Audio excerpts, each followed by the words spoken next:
তুমি শুধু রাগ নিয়ন্ত্রণ করবে, তোমার জন্য জান্নাতের নিশ্চয়তা দিচ্ছি। খারাপ আচরণ কি কি রাসূলুল্লাহ সাল্লাল্লাহু আলাইহি ওয়াসাল্লাম একেবারে ফিক্সড করে দিয়েছেন। বেশি কথা বলা, অহংকার করা, মানুষের সাথে রূঢ় আচরণ করা, কথা দিয়ে কষ্ট দেওয়া, গালি দিয়ে কথা বলা,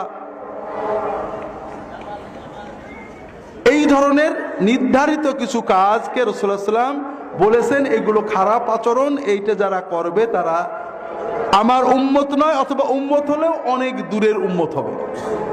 আর ভালো আচরণগুলো উনি ঠিক করে দিয়েছেন, সেটা হলো বিনম্রতা, যার সাথে কথা বললে ভালো লাগে, মিশুক, আল্লাযীনা মুআত্তাউনা আকনাফান, যারা বিনয়ী বিনম্র, রূঢ়তা নেই, আল্লাযীনা ইউলাফুনা ওয়া ইয়ালাফুন, যারা মানুষকে সহজে আপন করে নেয়, মানুষ তাদের কাছে গেলে মনটা আপন আপন লাগে, সৌহার্দ্য অনুভব হয়।